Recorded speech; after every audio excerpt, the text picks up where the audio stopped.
할렐루야. 하나님께 영광 돌립니다. 여러분 모두를 우리 주님의 이름으로 축복합니다. 오늘은 3월 6일 주일 말씀 묵상입니다.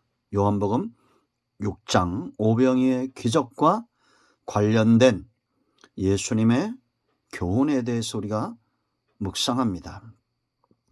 35절 말씀을 읽습니다. 나머지 부분을 잘 묵상하시고요. 먼저 기도하겠습니다. 영광이 하나님께 있습니다. 온 마음으로 하나님을 사랑하며 감사와 경배를 하나님께 올려드립니다. 주의 보혈을 의지하여 싸우니 우리의 모든 죄악을 사하시고 오늘도 말씀을 통해서 깨닫는 귀한 시간이 되게 하여 주시옵소서. 하나님을 사랑하는 백성들을 하나님께서 기억하시고 신원하시고 하나님의 영광과 하나님께서 우리에게 맡겨진 귀한 사역을 감당할 수 있는 그런 믿음의 견고한 상태로 회복시켜 주시기를 원합니다. 종을 낮추시고 겸손하게 하시고 오직 말씀의 통로만 되게 하옵소서. 거룩하고 복된 날 성전을 찾아 예배하고 영상을 통해서 예배하는 모든 주의 백성들 가운데 주의 위로와 은혜가 한량없이 부어지기를 원합니다. 예수님의 이름으로 사모하며 기도합니다. 아멘. 35절 말씀 읽습니다. 예수께서 이르시되 나는 생명의 떡이니 내게 오는 자는 결코 줄이지 아니할 터요 나를 믿는 자는 영원히 목마르지 아니하리라. 아멘. 요한복음 7장을 한 번 더 보겠습니다. 7장 38절 말씀 보면 나를 믿는 자는 성경의 이름같이 그 배에서 생수의 강이 흘러나오리라 하시니. 아멘. 갈증, 주림의 문제, 또 목마름의 문제가 해결된다라는 겁니다.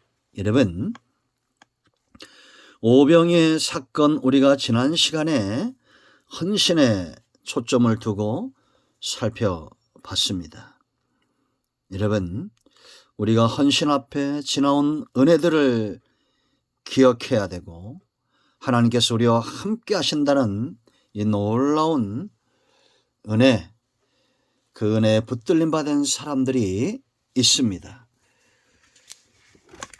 그런 자들에 의해서 오병이의 기적들이 일어나고 있는 거죠. 지금도 하나님은 택한 백성들과 함께 하시기를 원하고 그들을 통해서 일하시기를 원하신다라는 것을 우리가 알아야 됩니다. 그러므로 어떤 문제가 일어날 때 은혜를 기억하고 이것은 하나님께서 우리를 성장시키는 시험이다라는 걸 알고 문제보다 영광을 더 생각하고 우리 지난 시간에 살펴봤죠. 그리고 이 문제를 구원과 복음의 기회로 삼는 것이 굉장히 중요하다라고 말했습니다. 이제 여러분 우리가 주목해야 될 것은 항상 예수님의 입에서 어떤 말이 나오느냐에 주목해야 된다고 제가 이렇게 말씀을 드렸습니다. 왜냐하면 사람이 할 수 없는 말들이 예수님의 입에서 나오는 겁니다. 여러분, 오병의 사건, 이 사건을 통해서 예수님이 뭐라 말씀하시냐면 예수님 자신을 계시하시죠. 나는 생명의 떡이다. 또 34절 말씀 보면 하나님의 떡, 생명의 떡과 같은 거죠. 하늘에서 내려 세상에서 생명을 주는 것이다. 48절에도 생명의 떡이다 이런 말씀들이 있습니다. 51절 이하에서도 이 말씀 때문에 결국은 분쟁이 일어나는 것을 우리가 보게 되죠. 그리고 이것을 이해하지 못하는 사람들은 주님을 떠나가는 것을 우리가 또 보게 됩니다. 이제 앞으로 살펴보게 될 것입니다. 여러분, 생명이란 말을 기억하십시오. 왜 기억해야 되냐? 예수님의 입에서 나왔다는 겁니다. 이 생명은 누구의 생명이고 바로 저와 여러분의 생명이잖아요. 내 생명입니다. 생명의 문제는 타협할 수 없고 우리가 관심을 가져야 되고 우리가 이 말씀이 진리라면 믿어야 되고 생명을 얻는 쪽에 있어야 된다라는 거죠. 그렇지 않습니까? 이 말씀이 거짓말이라면 외면하면 됩니다. 그런데 이 말씀이 거짓말이 아닌 것이 문제예요. 왜 생명의 문제를 이야기하는데 주님을 떠나갑니까? 생명의 문제가 타협할 수 없고 정말 중요한 것이고 사람에게 가장 중요한 것이 생명의 문제인데 그렇다면 모든 것을 버려두고라도 주님을 따랐던 제자들처럼 돼야 될 거 아니에요. 니고데모는 예수님이 하시는 일을 보고 하나님으로부터 보냄을 받았다는 것을 알고는 주님을 찾아왔습니다. 거듭남, 생명에 대한 문제에 관심을 가졌습니다. 우리도 그와 같은 관심을 가져야 될 줄로 믿습니다. 여러분, 이 사건 이후에 예수님이 하신 말씀이 무엇이냐? 27절에 뭐라 했습니까? 썩을 양식을 위하여 일하지 말고 영생하도록 있는 양식을 위하여 하라. 이 양식은 인자가 너에게 주리니 인자는 아버지 하나님께서 인치신 자니라. 딱 나눠줍니다. 예수님을 따라가는 자들이 썩을 양식을 위해서 일하는 자들이 있었고 가룟 유다 같은 자들이죠. 그리고 떠나갔던 자들입니다. 그런가 하면 영생하도록 있는 양식을 위해서 일했던 자들이 우리 눈에 분명히 보여주고 있다라는 겁니다. 여러분, 우리는 어떻게 살아야 됩니까?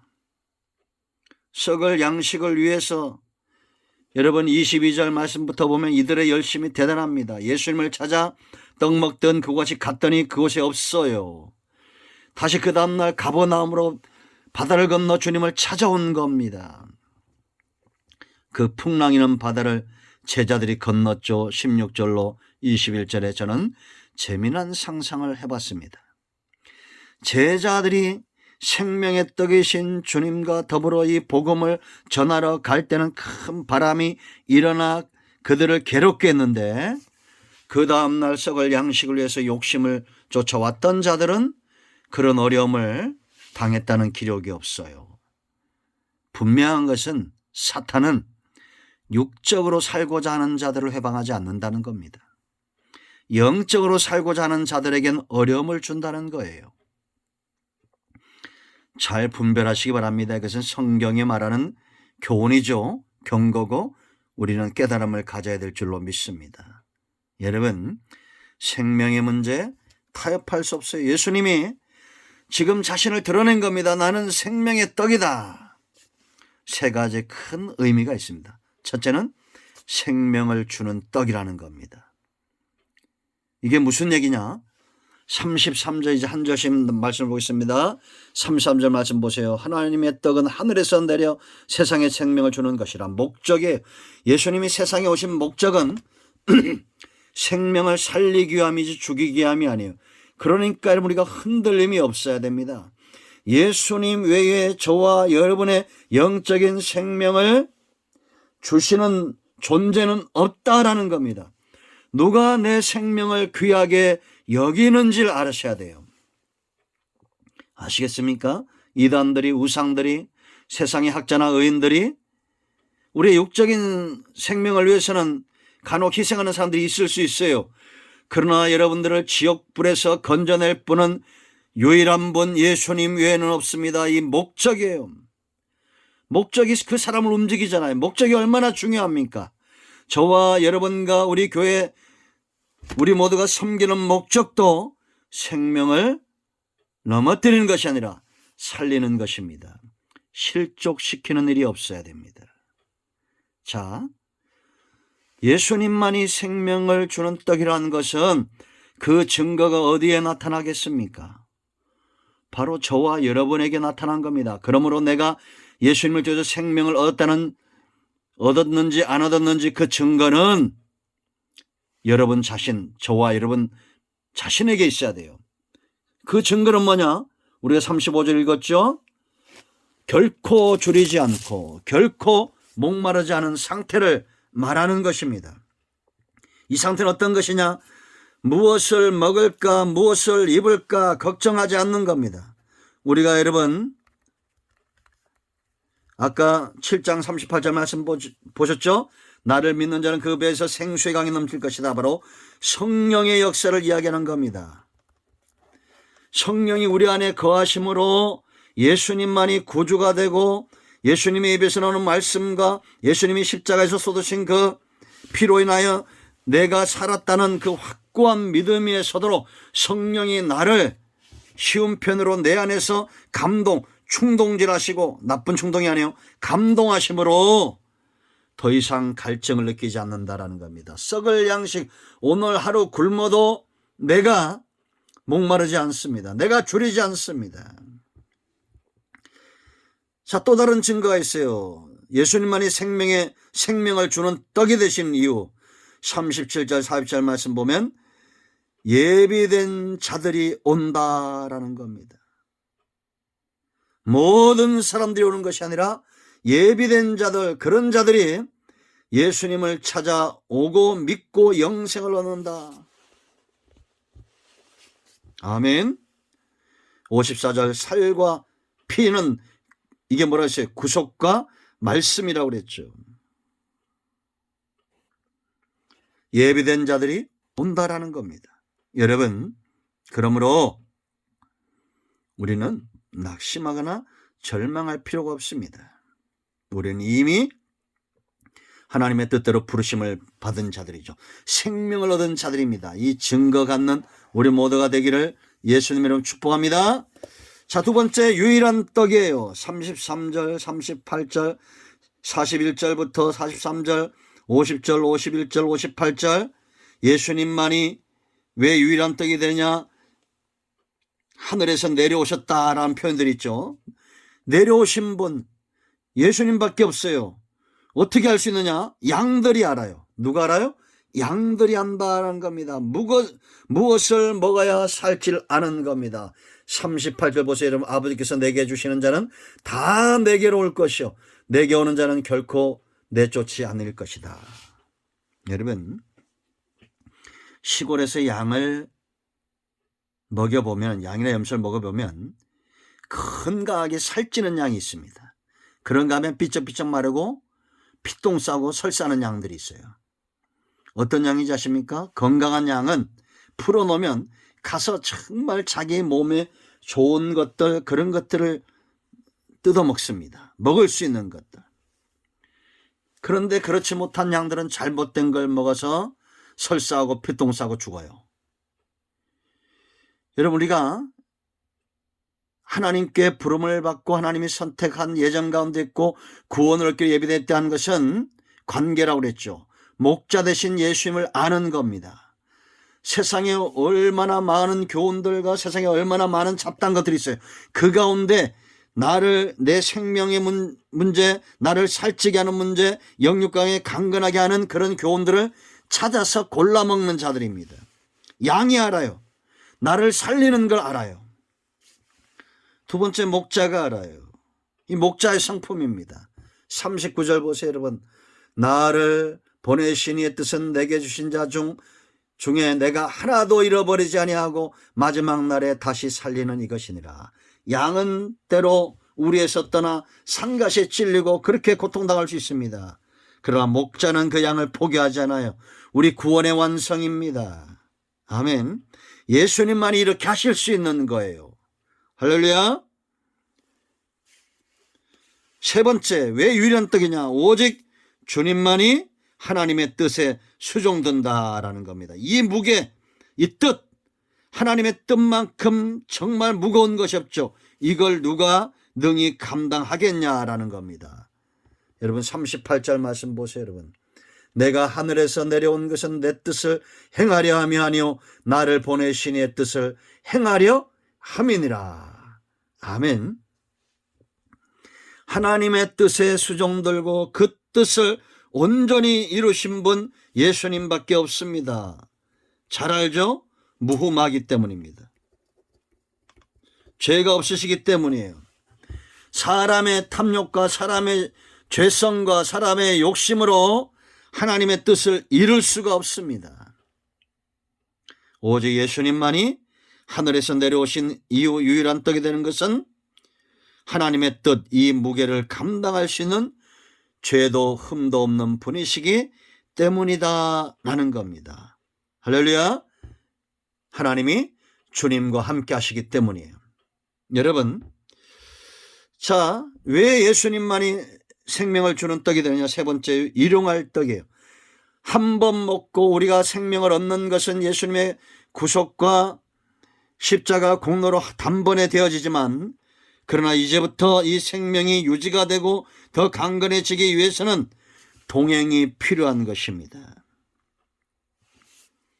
주님을 떠난 자들과 주님께 머물러 있는 자들로 나누어진다고 그랬죠. 68절 말씀 보세요, 여러분.